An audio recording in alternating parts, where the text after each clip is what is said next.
Abramos de nuevo nuestras Biblias en Filipenses capítulo 1, por favor.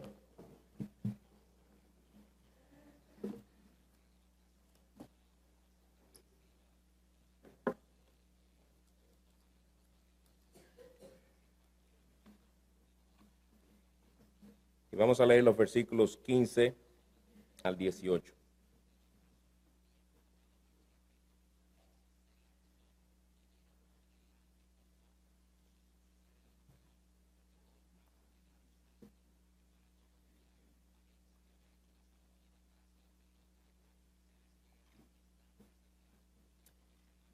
Dice, algunos, a la verdad, predican a Cristo aún por envidia y rivalidad, pero también otros lo hacen de buena voluntad. Estos lo hacen por amor, sabiendo que he sido designado para la defensa del Evangelio. Aquellos proclaman a Cristo por ambición personal, no con sinceridad, pensando causarme angustia en mis prisiones. Entonces, ¿qué? Que de todas maneras, ya sea fingidamente o en verdad, Cristo es proclamado, y en esto me regocijo, sí, y me regocijaré. Pidamos al Señor su ayuda, hermanos. Oh Señor Dios de los cielos, a ti clamamos porque de ti dependemos completamente. Cuán insensatos somos en confiar en nuestros propios corazones y las fuerzas que creemos tenemos. Cuán arrogantes somos muchas veces y creemos que podemos hacer las cosas como tú demandas de nosotros. Confiamos en experiencias pasadas, confiamos en logros pasados que tú en tu gracia nos has dado y nos olvidamos de que sin ti nada podemos hacer. Queremos implorarte, Señor, que tú seas con nosotros y que sea tu palabra la que oigamos, hablando en nuestras conciencias y corazones. Te lo pedimos en el nombre de Cristo. Amén. A modo de repaso, hermanos, permítame recordarles lo que vimos hace 2 semanas, ya que el domingo pasado tuvimos la cena del Señor. Vimos los versículos 12 al 14, donde vimos en primer lugar el resultado de las circunstancias del apóstol Pablo, donde él dice que el encarcelamiento en el cual él se encontraba en Roma había realmente resultado no para el detenimiento de la obra de Dios, sino que había resultado en el progreso del Evangelio, según él nos dice en el versículo 12. En los versículos 13 y 14 vimos en segundo lugar los resultados, las evidencias de tal resultado, o las evidencias de que el Evangelio estaba progresando a pesar del encarcelamiento del apóstol Pablo. Y él muy específicamente nos dice que estos resultados se veían en la conversión de guardias en el pretorio y demás personas, y también en segundo lugar en el hecho de que los hermanos de la iglesia de Roma estaban cobrando ánimo, y a pesar de su encarcelamiento, en vez de desanimarse, más bien estaban animándose a proclamar más el Evangelio de Cristo. Y en eso el apóstol Pablo se animaba. Hoy vamos a estudiar lo que sería el tercer punto de esta sección, viendo algunos detalles sobre este resultado. Pablo dice que debido a su encarcelamiento, el Evangelio estaba progresando.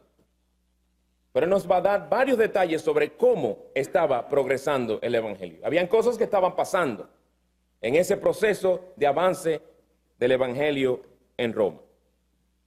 Después de mencionarnos el hecho de que su encarcelamiento había traído como fruto el que muchos llegaran a conocer el Evangelio en el pretorio, en el lugar donde él se encontraba, al haberle podido predicar a aquellos presos que le encomendaban a él, y el hecho de que los hermanos se estaban animando a predicar, Pablo pasa a darnos algunos detalles sobre lo que se estaba predicando en Roma y cómo se estaba predicando el Evangelio en Roma. En el estudio de estos detalles quisiéramos ver en primer lugar, que será nuestro primer encabezado en esta noche, el contenido del mensaje que se estaba predicando. El contenido del mensaje que se estaba predicando. ¿Qué era lo que se estaba predicando en Roma cuando Pablo dice que su encarcelamiento había resultado para el progreso del Evangelio? De los versículos 15 al 18 que ya leímos, Pablo nos dice que lo que se estaba haciendo en ese progreso del Evangelio tenía algo en común. Miren el versículo 15, y por favor dejen sus Biblias abiertas en Filipenses capítulo 1. Dice él en la primera parte del versículo 15, algunos a la verdad predican a Cristo. Versículo 17, aquellos proclaman a Cristo. Segunda parte del versículo 18, ya sea fingidamente o en verdad, Cristo es proclamado. El hecho es, se estaba proclamando a Cristo, dice Pablo. Es decir, que lo que se estaba predicando era sobre Cristo. Se estaba predicando el verdadero evangelio de Cristo sin ser adulterado. La predicación de aquellos hermanos era una predicación cristocéntrica. ¿Y qué quiso Pablo decir con eso? Que el mensaje que aquellos hermanos estaban predicando, en él estaban predicando sobre la persona y obra del Señor Jesucristo. Su obra y su persona estaban siendo dados a conocer con toda claridad, según se revela en la palabra de Dios. Es decir, que se estaba presentando el Señor Jesucristo como el único mediador entre Dios y el hombre, como el único salvador de pecadores. Y hermanos, hay quienes piensan que Pablo, en esta parte del pasaje, en los versículos 15 al 18, se refiere principalmente a aquellos que eran pastores, maestros o predicadores que habían sido reconocidos por la iglesia. Y la razón por la cual piensan eso es porque en el versículo 14, cuando nos habla de forma general de que los hermanos habían cobrado ánimo para predicar el evangelio con valor, él dice, versículo 14, que la mayoría de los hermanos, confiando en el Señor por causa de mis prisiones, tienen mucho más valor para hablar la palabra de Dios sin temor. Y el verbo que usa es hablar. Pero ahora cuando habla de estos hombres en el versículo 15 al 18, usa los verbos predicar y proclamar, que generalmente hablando, no únicamente, pero generalmente hablando en el Nuevo Testamento, estos términos se usan para hablar de la predicación por parte de apóstoles o por parte de aquellos hombres que han sido reconocidos como pastores, maestros en la iglesia. Pues lo que estos hombres estaban predicando sin duda alguna era el evangelio verdadero y puro del Señor Jesucristo.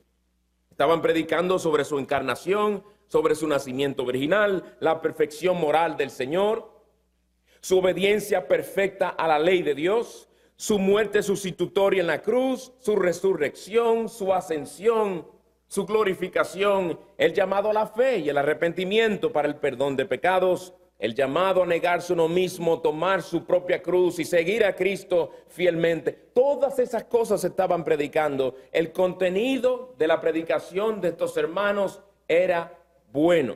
Era sana doctrina que se estaba predicando. Pablo no expresa ni la más mínima inquietud con respecto a ellos y el contenido de su mensaje. Muy diferente a como él habla, por ejemplo, más adelante en el capítulo 3, versículo 18, de otras personas, donde dice, muchos andan como os he dicho muchas veces y ahora lo digo aún llorando, que son enemigos de la cruz de Cristo, cuyo fin es perdición, cuyo Dios es su apetito y cuya gloria está en su vergüenza, los cuales piensan solo en las cosas terrenales. Pablo no habla de esa manera de estos hombres que estaban predicando a Cristo. Él dice que ellos estaban predicando a Cristo. Él no los llama enemigos de la cruz de Cristo. El contenido de su mensaje era bueno. El contenido de su mensaje era bíblico, era cristocéntrico. No había problema con lo que estaban diciendo al predicar. El contenido del mensaje que se estaba predicando. Un contenido cristocéntrico. Veamos ahora en segundo lugar las distintas motivaciones tras la predicación del puro evangelio. El evangelio que predicaban era puro. La pregunta ahora es, ¿y qué les motivaba a predicarlo? ¿Con qué motivaciones estaban proclamando el verdadero evangelio de Cristo? Ese es nuestro segundo punto, las distintas motivaciones tras la predicación del puro evangelio. El contenido de la predicación de estos hombres era el mismo, pero tristemente las motivaciones eran distintas. Tan marcada era la diferencia que había en lo que motivaba a predicar a Cristo en estos hombres, que Pablo nos da varios detalles sobre la misma, y por eso vamos a dividir estas motivaciones viendo los dos grupos de los cuales Pablo nos habla aquí. En primer lugar, los que predicaban a Cristo con motivaciones carnales, y en segundo lugar, los que predicaban a Cristo con motivaciones piadosas. Veamos el primero. Los que predicaban a Cristo con motivaciones carnales. Pastor, pero es una contradicción. ¿Cómo va un hombre a predicar el evangelio con motivaciones carnales? Mi hermano, el corazón del hombre es pecaminoso. Nuestros corazones son muy engañosos. La descripción que Pablo nos da de lo que motivaba a alguno de estos hombres a predicar es bien chocante. Bien chocante. Escuchen cómo los describe en el versículo 15. Algunos, a la verdad, predican a Cristo aún por envidia y rivalidad. ¿Deberían realmente aparecer las palabras envidia y rivalidad al lado de la palabra predicar a Cristo? O de la frase predicar a Cristo. Esas cosas no deberían encontrarse juntas en una misma oración. Jamás. Pero es una realidad. Estos hombres estaban predicando motivados por envidia y rivalidad, dice Pablo. Primero dice que predicaban por envidia. Ese pecado que nos hace mal a los ojos, como alguien dijo, no nos permite ver las cosas como son. Nos hace ver con mala voluntad a todo aquel que nos supera en algo. Nos hace arder por dentro cuando vemos que vemos a esa persona disfrutar de lo que nosotros no tenemos ni podemos tener. Esa actitud diabólica que según Mateo 27, versículo 18, fue la que motivó a las grandes multitudes a pedir que Cristo fuera crucificado. Fue por envidia. Pecado atroz. Pero Pablo también nos dice que estos predicaban con rivalidad o por rivalidad. Esa actitud carnal que nos lleva a competir con aquellas personas a quienes envidiamos, con tal de superarlos, o si es necesario, con tal de neutralizar su efectividad o de hacer disminuir su popularidad. La rivalidad es la respuesta del envidioso a aquel a quien le tiene envidia, generalmente hablando. Bueno, Pablo nos dice que había hombres que predicaban a Cristo. Su mensaje era bíblico y cristocéntrico. Predicaban a Cristo. No a otro Cristo, no al anticristo, no otro evangelio por lo cual él tendría que pedirle a Dios que los haga anatema. Era un evangelio bíblico y puro. Predicaban a Cristo, pero lo hacían porque tenían envidia y porque veían a Pablo como un rival. En el versículo 17, él sigue describiendo la actitud de estos hombres, ampliándonos un poco más el mal que había en ese corazón. Versículo 17. Aquellos proclaman a Cristo por ambición personal, no con sinceridad, pensando causarme angustia en mis prisiones. Él empieza diciendo que lo hacían por ambición personal. Es decir, no solamente era envidia, no solamente era rivalidad, también ambición personal. Y la palabra que se usa en el original da la idea de hacer algo por paga. Por hacer algo con la esperanza de que a uno le salga algún beneficio. Esa es la idea. Pablo dice que estos hombres, aunque predicaban a Cristo, predicaban por ambición personal. Y esta ambición personal no es tanto ambición por el dinero, sino queriendo sacar algún beneficio personal para ellos. Reconocimiento, fama, popularidad, lo que fuera. Y algo más que Pablo dice era que no predicaban con sinceridad. La palabra original quiere decir no con intenciones puras. No con intenciones puras. En el versículo 18, él añade otra palabra más que daba a entender la motivación con la cual estos hombres predicaban, o más bien en este caso refleja la actitud con la cual lo hacían, o el espíritu con lo cual lo hacían, y era que lo hacían según él fingidamente. Fingidamente. Es decir, que predicaban a Cristo haciendo creer que lo hacían motivados por razones piadosas. Predicaban a Cristo haciendo creer o dando la impresión que lo hacían para su gloria, para la edificación del pueblo de Dios y en particularmente, para ser más fiel al contexto, para la salvación de las almas. Hacían creer, pero era todo un montaje. ¿Y con qué intención hacían todo esto? Pablo dice, y esto es lo más duro. Aquellos proclaman a Cristo por ambición personal, no con sinceridad, pensando causarme angustia en mis prisiones. Ahora que se empeora la cosa. Todas aquellas motivaciones carnales en sí eran malas, pero lo que empeoraba la situación era la intención con la que predicaban a Cristo por envidia y rivalidad. Era con tal de causarle mayores angustias a Pablo. ¿Y por qué digo mayores angustias? Porque no era ya algo angustioso el encontrarse preso en una cárcel estilo Roma de aquel entonces. Ya eso era suficiente angustia. Y ellos sabían lo angustiado que estaba el apóstol Pablo encontrándose allí, cuando lo que más deseaba con todo su ser era estar fuera predicando el evangelio de Cristo. Ellos sabían que él ya tenía angustia, de modo que la angustia que le querían causar era mayor angustia al apóstol Pablo. Entonces estos eran hombres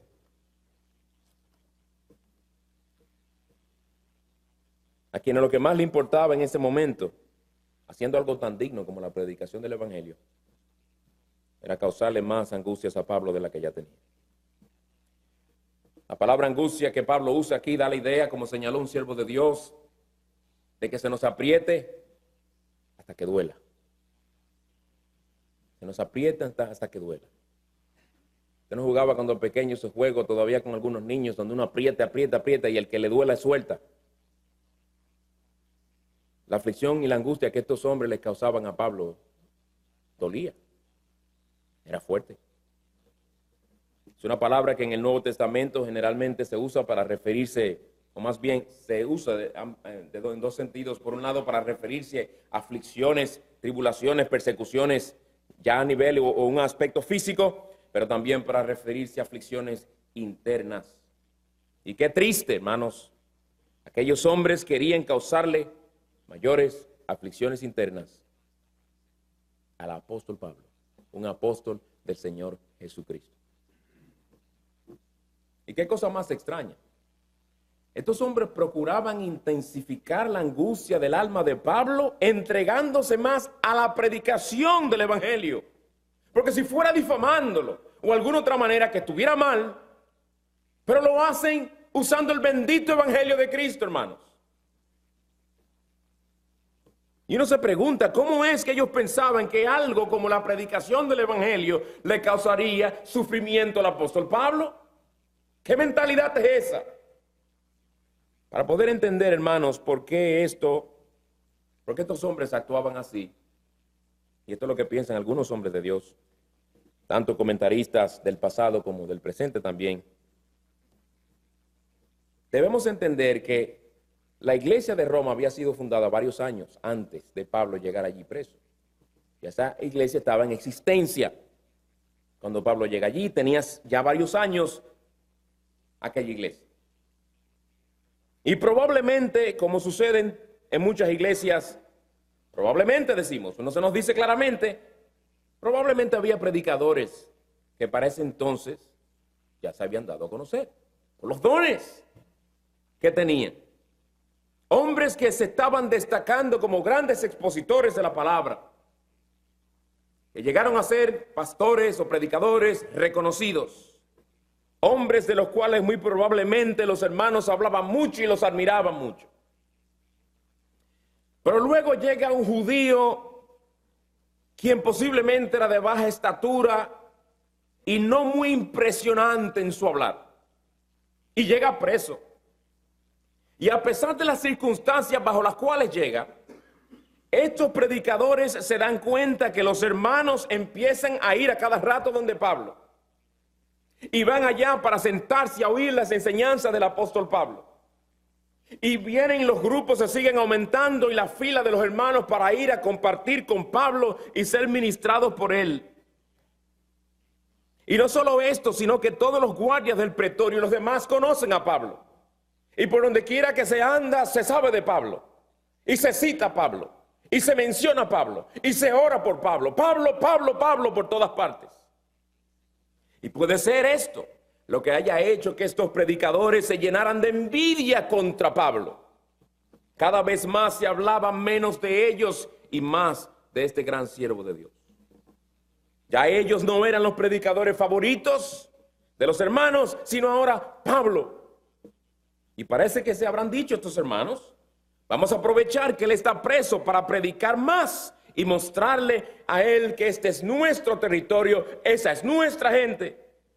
Estando él en aquella cárcel no podrá alcanzar tantas personas como nosotros que estamos libres. Vamos a propagar el evangelio, vamos a animarnos más a seguir predicando el evangelio por todas partes y a llegar a más lugares donde no hemos llegado.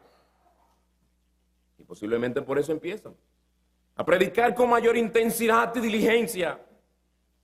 Predicaban un mensaje cristocéntrico, que eso era lo bueno, era cristocéntrico su mensaje, pero sus motivaciones eran la envidia, la rivalidad, la ambición personal, lo hacían fingidamente y peor aún, lo hacían para causarle angustia al apóstol Pablo. Los que predicaban a Cristo con motivaciones carnales. Veamos ahora el otro grupo. Los que predicaban a Cristo con motivaciones piadosas. Por la gracia del Señor, no todos predicaban a Cristo con motivaciones pecaminosas, como Pablo nos acaba de decir. Miren el versículo 15. Algunos a la verdad predican a Cristo aún por envidia y rivalidad, pero también otros lo hacen de buena voluntad. Es decir, que había quienes predicaban a Cristo porque se gozaban en exaltarle, porque se gozaban en darle a conocer, porque se gozaban en la salvación de las almas perdidas. No había que forzarlos y no había en ellos motivaciones carnales en sus corazones, incentivándolos a hacer lo que hacían. Sino que más bien, viendo a Pablo preso, decían: este hombre está preso por ser fiel al Señor en la proclamación del Evangelio. Seamos nosotros fieles también en la proclamación del Evangelio. Pablo está siendo fiel y sigue predicando aún encadenado. Nosotros que estamos libres, mucho más razón tenemos para ir a predicar el Evangelio. Vamos adelante, hermanos. Y estos hermanos, de buena voluntad, lo hacían. Su amor al Señor, a las almas y a Pablo les motivaba a predicar a Cristo. Y en la segunda parte del versículo 18 dice Pablo que aunque algunos lo hacían fingidamente, estos hermanos lo hacían, dice él, en verdad. En verdad. En otras palabras, el que veía a estos hombres predicar con amor, entusiasmo, denuedo, veía la realidad de lo que había en sus corazones. No era un montaje como los otros. Ese entusiasmo, ese fervor, ese celo por Cristo era real. ¿Y con qué predicaban? ¿Con qué mente predicaban ellos? O más bien, ¿qué tenían ellos en mente al predicar a Cristo? Versículo 16. Estos lo hacen por amor, sabiendo que he sido designado para la defensa del Evangelio. Aquellos hermanos predicaban a Cristo por amor, pero también teniendo en cuenta que al hacerlo apoyaban el ministerio apostólico de Pablo, que el Señor Jesucristo le había encomendado. Ellos sabían que cuando se identificaban con Pablo, no era una identificación personal con un mero individuo, sino con lo que Pablo representaba, la propagación y la defensa del Evangelio. Aquello por lo que en ese entonces se encontraba preso, y ellos lo sabían. Era de hecho estas mismas responsabilidades que llevaban a Pablo a desear quedarse más tiempo entre los hermanos, como más adelante él dice, y lo cual le apremiaba a la hora de decidir si irse con el Señor, o desear irse con el Señor, o desear quedarse más tiempo entre ellos. Pues hermanos, estas eran las motivaciones que llevaban a estos hombres a predicar a Cristo a las almas perdidas.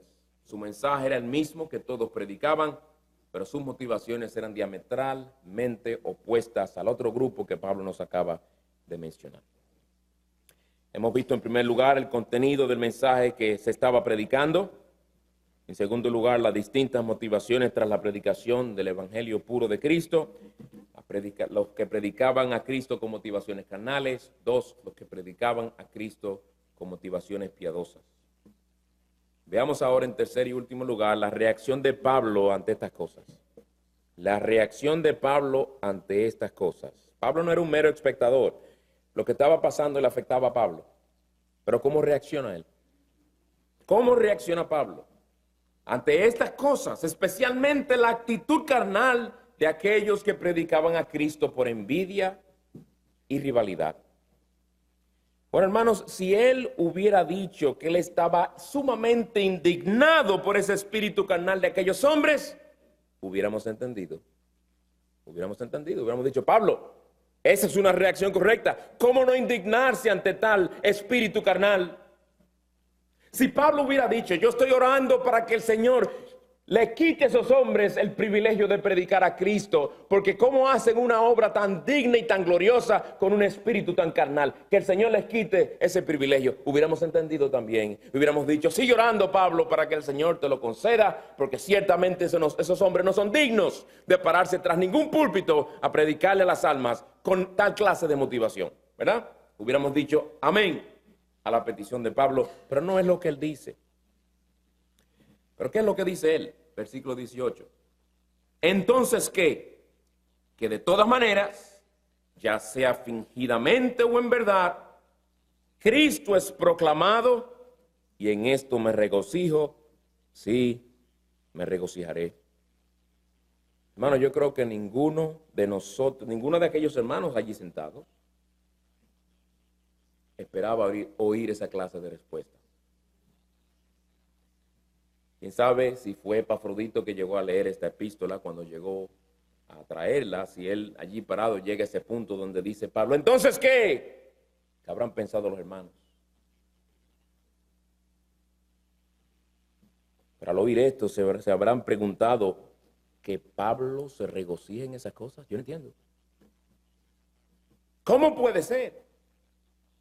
Yo no hubiera hallado razón para regocijarme si supiera que hay personas por ahí que me tienen envidia y se han convertido en mis rivales y por ambición personal están haciendo lo que hacen. Y peor aún, si me entero que lo que están haciendo, lo están haciendo para causarme más angustia de la que ya tengo. Yo no hubiera reaccionado de esa manera.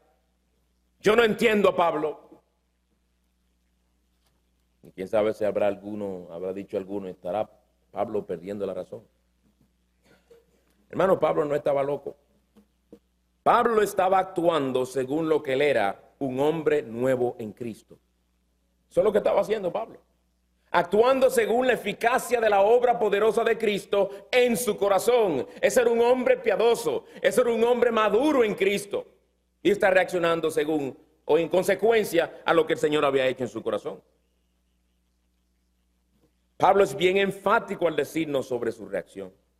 En esto me regocijo, y dice enfáticamente, sí, y me regocijaré. Él quería que ellos entendieran que él no estaba hablando por hablar.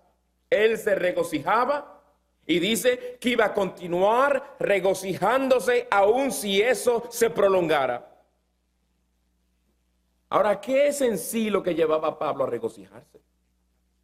Porque definitivamente él no se regocijaba en la ambición carnal de estos hombres, ¿verdad que no? ¿Qué era entonces lo que llevaba a Pablo a regocijarse? Él lo dice. Vamos a ver cómo. El versículo 18. Que de todas maneras, ya sea fingidamente o en verdad, he aquí la base de su regocijo. Cristo es proclamado.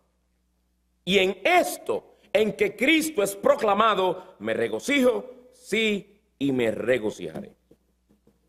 Pablo les dice a los filipenses, hermanos filipenses, aunque yo sé que hay quienes predican a Cristo en Roma para causarme mayor angustia de la que tengo, hay algo que me interesa muchísimo más de lo que ellos quieren hacerme a mí. Cristo está siendo proclamado y en esto yo me gozo en gran manera. Eso me interesa mucho más que la angustia que me están causando. Si para que el evangelio progrese, yo tengo que sufrir más por las motivaciones con las que predican estos hombres, que así sea. Mientras el mensaje del evangelio no sea adulterado, lo que yo quiero es que Cristo sea dado a conocer en el mundo. Me interesa más eso, me interesa más que Cristo sea dado a conocer, que Él sea glorificado, que las almas sean salvas, a que lo que están ellos diciendo, pensando de mí. Esa fue la reacción de Pablo. una reacción que honró al Señor, una reacción que le fue de ejemplo a los filipenses, una reacción que nos es de ejemplo a ti y a mí en esta noche. Pues hermanos, hemos visto en primer lugar el contenido del mensaje que se estaba predicando, las distintas motivaciones tras la predicación del Evangelio puro y en tercer lugar la reacción de Pablo.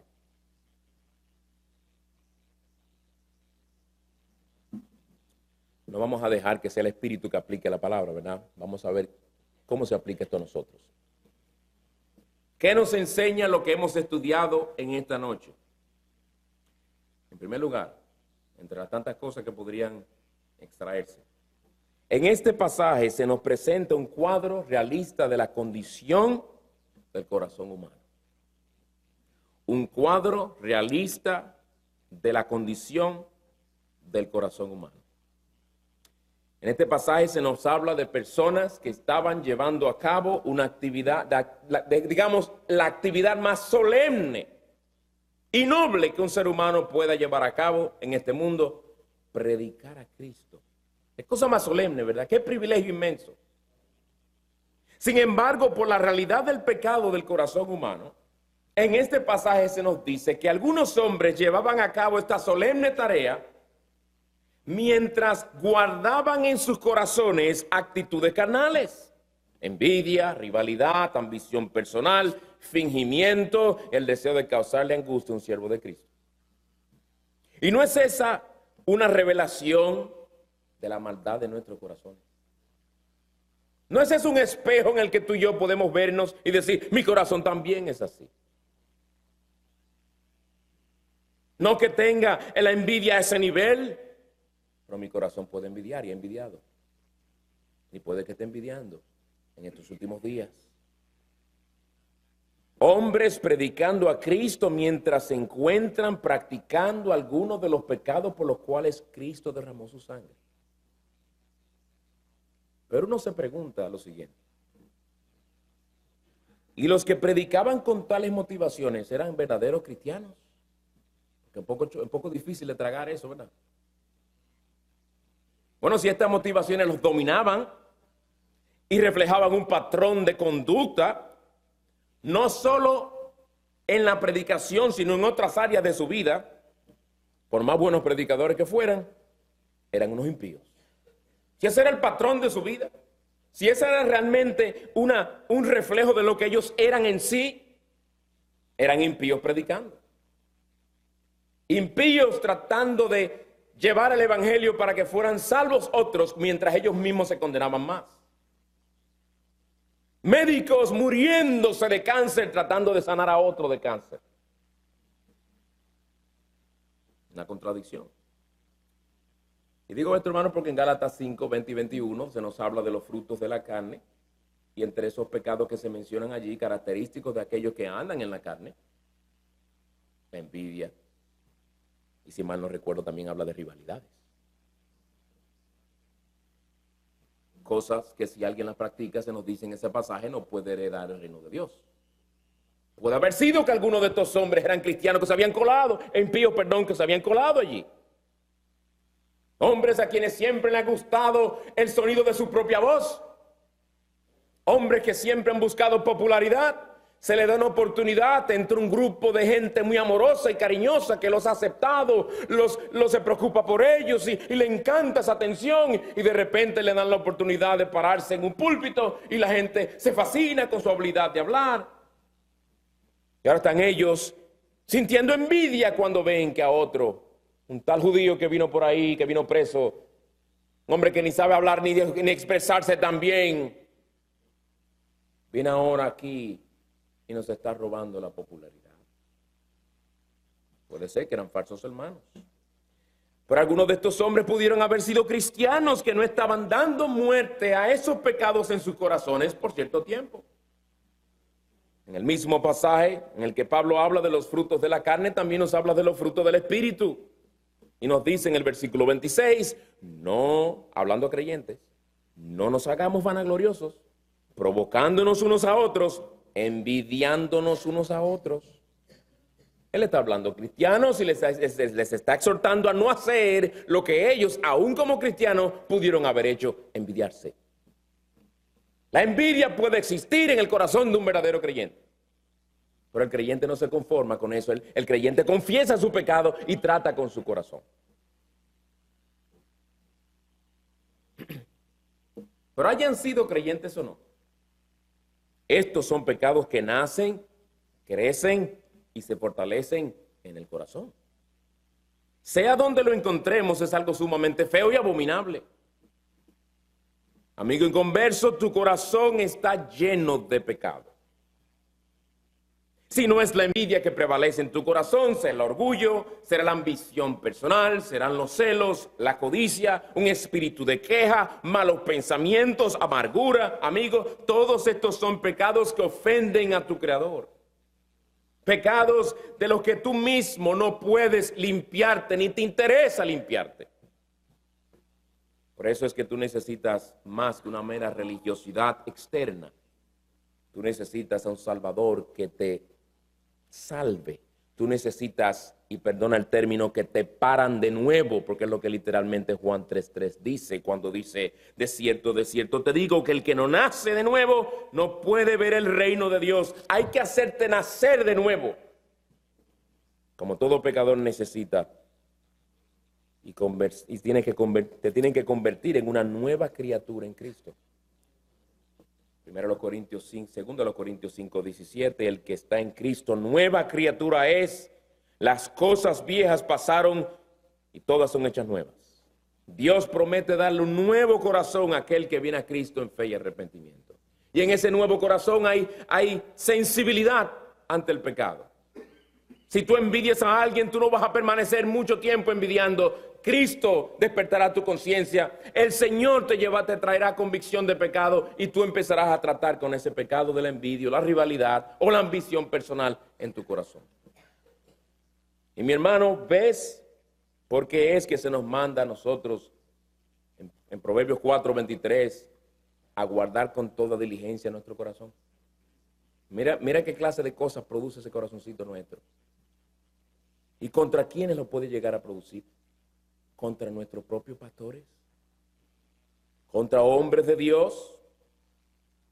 Si tú descuidas el cuidado de tu corazón, pecados como la envidia, la ambición personal y otros empezarán a fortalecerse allí dentro. Escucha bien, la envidia no es cualquier cosa. Si tú tan solo dejas de darle muerte a la envidia en tu corazón, puedes llegar a ser como aquellos hombres que trataron de usar el evangelio, oigan bien, tratar de usar el evangelio como un arma para enterrárselo en el corazón a un siervo de Dios. El evangelio. No la difamación, no, el evangelio, para enterrárselo en el corazón a este siervo de Dios. ¿Cuántos no han sido los que por su malvada envidia han abierto sus bocas o han usado sus computadoras, sean blogs o sea escribiendo libros, para difamar a siervos de Cristo, con tal de causarles angustia? ¿Motivado por qué? Por la envidia del corazón y la rivalidad. Todo únicamente porque se hartaron de oír tanto los nombres de aquellos, porque se pronunciaban y nombraban más esos nombres que los propios suyos. Envidia. Cada vez más se ven ardiendo de envidia en sus corazones cada vez que oyen esos nombres. Y en vez de dar muerte a ese pecado y regocijarse en que Cristo está siendo proclamado, se interesan más en ser ellos lo que siempre estén en las bocas de los demás. Se interesan más en que sean sus sermones lo que se bajen más de su sermonario que otros. Como el pecado de la envidia nos vuelve monstruos. Pues en este pasaje se nos presenta un cuadro realista de la condición del corazón humano, y esto nos llama a tener cuidado, hermano. En segundo lugar, este pasaje debe servir de advertencia a todo aquel que predica la palabra de Dios o sirve a Cristo en cualquier capacidad. El pecado de la envidia puede desarrollarse en cualquiera. Hay algo en lo que no debemos confundirnos. El hecho de que Pablo dice que a pesar de las motivaciones carnales de aquellos hombres, él se regocijaba porque Cristo estaba siendo proclamado, no quiere decir que nuestras motivaciones al predicar no son importantes. Pablo no está diciendo eso. No importa cómo lo prediquen, siendo que prediquen. Pablo no está diciendo eso. En este pasaje, Pablo solo se limita a mencionar las motivaciones carnales de aquellos hombres sin reprenderlos por ellos, porque en primer lugar, él no le estaba escribiendo a ellos, le estaba escribiendo a los filipenses y él está hablando de un problema en Roma. Y en segundo, uno no sabe la oportunidad de que el Señor le habrá dado para hablar con esos hombres y reprenderlos por su envidia y su rivalidad. Pero el énfasis de Pablo era hablar a los filipenses, hablarnos a todos nosotros sobre las motivaciones con las que algunos hombres predican a Cristo. En realidad, las motivaciones con las que hacemos las cosas determinan la calidad de lo que hacemos delante de Dios. Dios está atento a lo que te motiva a ti, me motiva a mí en lo que hacemos. Está muy atento a eso. Hay personas que se conforman con hacer algo, ya lo hice, como quien dice, ya cumplí. Hablé con fulano y le dije, sorry. Y ya resolví. No, tú no has resuelto. Si tu corazón todavía sigue en pecado, si en tu corazón todavía tú no has confesado ni te has humillado realmente, y no ha habido un corazón quebrantado que reconoce su pecado, por más sorry que tú digas, Dios ve todavía la dureza de tu corazón. Escuchen estos pasajes que se refieren al día del juicio y fíjense cómo enfatizan las intenciones del corazón. En el día en que, según mi evangelio, dice Pablo, Dios juzgará los secretos de los hombres mediante Cristo Jesús. Y generalmente pensamos que esos secretos de los hombres son cosas que uno hace en secreto. El énfasis es las intenciones del corazón, los secretos de los hombres, sus motivaciones, sus intenciones. Romanos, eso se nos dice en Romanos 2:16. Pero dice Pablo en 1 Corintios 4:5, por tanto, no juzguéis antes de tiempo, sino esperad hasta que el Señor venga, el cual sacará a la luz las cosas ocultas en las tinieblas y también pondrá de manifiesto los designios o propósitos del corazón. Pondrá de manifiesto por qué tú y yo hicimos lo que hicimos. La pregunta no será en el día del juicio cuántos sermones tú predicaste. La pregunta será ¿y por qué lo predicaste? La pregunta no será cuántas veces viniste a la iglesia, ¿por qué tú viniste a la iglesia? La pregunta será ¿por qué tú, no será cuánto bien hiciste? ¿Por qué tú hiciste el bien? ¿A quién era que tú procurabas agradar? ¿La gloria de quién era que tú procurabas? ¿La tuya o la de Cristo? Los propósitos de los corazones, y entonces cada uno recibirá su alabanza de parte de Dios. El Señor no va a alabar a aquellos que buscaron su propia gloria. El Señor no va a recompensar a tales hombres de Dios. Y en 2 Corintios 5:9 dice, por eso, ya sea presente o ausente, ambicionamos serle agradables. ¿Dónde está esa ambición? Aquí adentro. Ambicionamos serle agradable. ¿Y por qué, Pablo? Dice él, porque todos nosotros debemos comparecer ante el tribunal de Cristo, para que cada uno sea recompensado por sus hechos, estando en el cuerpo, de acuerdo con lo que hizo, sea bueno o sea malo. Uno de los pecados que nosotros como pastores y predicadores debemos cuidarnos, y ustedes lo han oído antes, es de la envidia ministerial. Un pecado sumamente peligroso. Y gracias al Señor doy, porque el pastor Piñero desde antes de ser reconocido como pastor, en el 1998, en el caso mío, mientras me iba preparando para el ministerio, siempre me hablaba de ese tema. Y esas cosas siempre han quedado en mi mente y en mi corazón. La envidia ministerial. La realidad de que hay diversidad de dones y es algo que debemos aceptar de la soberanía de Dios. No es algo con lo que se lucha. Hermanos, es Dios el que en su soberanía da dones a sus siervos según la medida que Él determina. Es Dios que en su soberanía decide a quién abrirle puertas y a quién cerrarle puertas.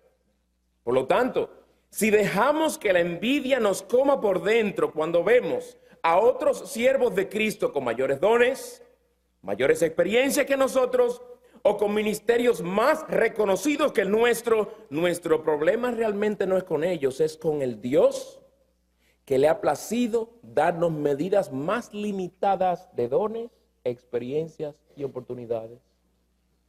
Es con Dios. En todas estas cosas, Dios nos muestra, nos recuerda que Él es Dios y que Él es soberano.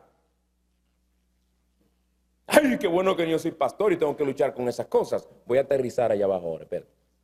Para allá voy. Hermano, te pregunto, ¿le tienes envidia a alguien? Y específicamente, ¿le tienes envidia a alguien en esta iglesia? ¿Cómo te sientes cuando oyes un buen comentario sobre esa persona a quien tú le tienes una cosita aquí adentro? De envidia estoy hablando, porque pueden ser rencor, pueden ser otras cosas. ¿Cómo te sientes cuando oyes un buen comentario más de los tantos que has oído ya? ¿Cómo reaccionas? ¿Con qué actitud escuchas a aquellos a quienes de vez en cuando se les da la oportunidad de enseñar? Por mencionar un ejemplo. ¿Con qué actitud tú los escuchas? ¿Te gozas en que Cristo está siendo proclamado o ardes de envidia porque tú crees que tú eres el que debería estar ahí enseñando, no ellos? ¿Te has visto alguna vez diciendo, oye, desde que a fulanito le han dejado enseñar 2 veces, como que ahora tiene un airecito de orgullo? ¿Tú conoces el corazón? Cuidado si los lentes que tú tienes puestos que te llevan a ver ese airecito son los lentes de la envidia. Porque, interesante, nadie más ve el airecito. ¿Pero a quién tú le has comentado eso? Ten cuidado si suelta veneno por esa boca. No, pero tú lo espiritualizas inmediatamente. Dice, oremos por ese hermano para que no se le suba la cabeza. Ah, qué espiritual, oremos, ¿verdad? Pero ya soltaste tu veneno. ¿Estás hablando desde la envidia de tu corazón? ¿Hay alguien aquí que te supera en algo y lo ves como un rival? Y ahora te has propuesto básicamente hacerle competencia para sobrepasarlo. ¿Compites con él o con ella? ¿Tratas de superarlo? Decides, por ejemplo, que es tiempo de comprarse un carro nuevo cuando ves que él se compró un carro nuevo. O decides planificar vacaciones porque esa persona a quien tú envidias se va de vacaciones. Ahora tú también tienes que ir de vacaciones para tú mostrar que tú también tienes guarda. Yo espero que lo que yo estoy diciendo ustedes no vean que son cosas que pasan por la cabeza de uno, por encima, como pajarito, y no tiene, son cosas de aquí adentro, señores. Cosas de aquí adentro. Cosas serias. El pecado de la envidia, tú lo dejas sin tratar y es directo para la rivalidad que viene. O peor aún, haces cosas para causarle angustia a aquel a quien le tienes envidia. ¿Cuándo fue la última vez que dijiste algo positivo de esa persona? O casi siempre lo que dices sobre esa persona es negativo. ¿Por qué? Porque estás tratando de acribillar su reputación, porque esa es tu manera de causarle angustia. Hablando mal de él, hablando mal de sus hijos, buscándole falta a sus hijos para decir, no es la malo mío, como me dijeron el otro día, también lo de él tiene su problema. ¿Por qué ese espíritu? Si has sido hallado en falta, mi hermano, con estas preguntas que te he hecho y otras más que quizás tu misma conciencia te sugirió, pide al Señor que te perdone Y pídele a diario que te ayude a dar muerte a la envidia, a la rivalidad y que aumente en ti tu amor por Cristo y tus hermanos. Si nosotros no podemos gozarnos en los dones de otros hombres de Dios, en el amplio reconocimiento que Dios le haya dado en su reino y en la manera en que la gente los recibe, los ama, si nosotros no podemos gozarnos en estas cosas, tenemos que postrarnos ante Dios, pidiéndole que nos perdone y nos dé la gracia para regocijarnos en estas cosas, si es que Cristo en ello obviamente está siendo proclamado fielmente. Tenemos que orar siempre a Cristo para que Él sea más precioso para nosotros que nuestro nombre, que nuestros dones, que nuestra reputación, que nuestra fama. Que lo que más nos importe sea que Cristo está siendo proclamado según las Escrituras. De que en su iglesia se está manteniendo el orden bíblico, de que Cristo está siendo Rey y Señor en todo aspecto de la vida de la gente. En este pasaje se nos presenta un cuadro realista de la condición del corazón humano. 2, en este pasaje debemos ver una advertencia a todo aquel que predica la palabra de Dios o sirve al Señor en cualquier manera. 3, en este pasaje se nos da una hermosa ilustración, y esta va a ser breve y luego vamos a pasar a la última aplicación. En este pasaje se nos da una hermosa ilustración de la soberanía de Dios. Pablo básicamente nos dice en este pasaje, hermanos, que Dios en su soberanía estaba usando los esfuerzos evangelísticos de hombres motivados por la envidia que le tenían a Pablo para propagar el evangelio y para que almas fueran salvas. ¿Cómo puede Dios usar eso? Dios es soberano. ¿Tú crees que la envidia de un mortal como nosotros va a impedir que el evangelio siga progresando? ¿Cuántos de ustedes quizás no pueden hablar de quizás la persona que les trajo al el evangelio por primera vez? Quizás hoy está en el mundo de cabeza y era un impiazo, pero ustedes están aquí sirviendo al Señor. Quienes no pueden hablar de pastores que oyeron y a través de ellos oyeron el evangelio y hoy no se sabe si esos individuos en verdad fueron verdaderamente salvos.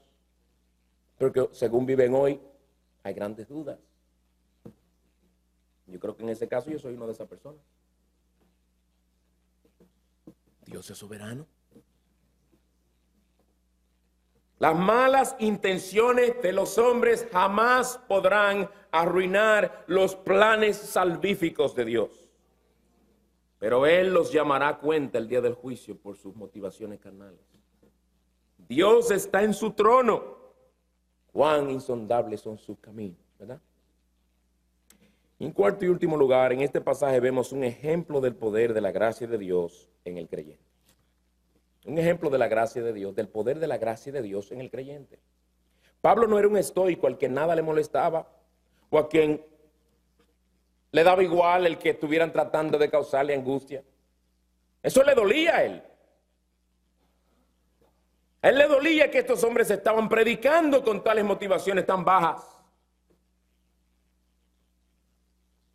Más adelante en esta misma epístola, él, como ya leímos, escribe de algunos y dice él que lo digo ahora llorando. Y quién sabe si ese rollo llegó húmedo, medio mojado, con marca de lágrimas. Llorando por hombres, como él dice, que eran enemigos de la cruz de Cristo. Eso le dolía a Pablo. La pregunta es, ¿cómo podía Pablo regocijarse a pesar de las malas intenciones de aquellos hombres? Por lo que él nos dice en otro pasaje, yo soy lo que soy por la gracia de Dios. Por la obra de la gracia de Dios en su corazón, él podía reaccionar de esa manera. En sus propias fuerzas, él se hubiera sentido tan enojado y resentido como tú y yo nos hubiéramos resentido si vemos y sabemos de alguien que está difamándonos, que está diciendo toda clase de cosas en contra de nosotros, tras nuestras espaldas, que son mentiras. A menos que la gracia de Dios nos ayude, ¿verdad? A reaccionar de otra manera. La gracia de Dios sobró en Pablo un espíritu perdonador y sobre todo un amor tan grande por Cristo que le llevó a gozarse porque algo más importante que su angustia estaba ocurriendo, Cristo estaba siendo proclamado. Hermanos, esta misma gracia poderosa de Cristo está a tu disposición y a la mía en todo momento. Se nos invita a venir al trono de la gracia con confianza, a pedir del Señor la gracia que necesitamos. Lo más que nuestro corazón puede darnos por naturaleza es un espíritu resignado. ¿Y qué voy yo a hacer aquí preso? ¿Y qué voy yo a hacer con esa gente? Déjalo tranquilo. Esa no fue la actitud de Pablo. La actitud de un resignado que no tiene nada que hacer. No. Él activamente se encontraba trabajando con su corazón y asegurándose de que ese corazón estuviera donde debía estar. Gozándose porque Cristo estaba siendo proclamado. Hermanos, sin Cristo nada podemos hacer. Aquellos hombres le lanzaban sus dardos a Pablo y Pablo respondía, pero respondía en el espíritu y no según la carne. Ellos no entendían que lejos de causarle angustia, más bien estaban aumentando su gozo porque lo que estaban haciendo era predicar a Cristo. ¿Y qué era lo que Pablo más quería? Eso mismo.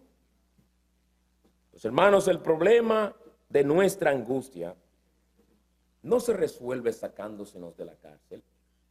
No se resuelve quitándosenos nuestros dolores, el que se haga desaparecer nuestras aflicciones o que se le calle la boca a nuestros calumniadores, sino permitiendo que todas estas cosas nos animen a ir a Cristo y que nos lleven a asemejarnos más y más a Él. Cristo es tu suficiencia, mi hermano. Pues clama a Él y pídele que te ayude a regocijarte en medio de las circunstancias en las cuales Él te ha puesto. La pregunta no es cómo me siento yo o qué me están haciendo a mí. La pregunta es, ¿y cómo puedo yo glorificar a Cristo en esta situación? ¿Cómo puedo yo mantener una actitud que agrade a mi Señor? ¿Cómo a pesar de todas estas cosas puedo yo ver la obra de Dios, sea en otros, o sea en mí, y en ello tener por sumo gozo cuando me halle en diversas pruebas? Vamos a orar.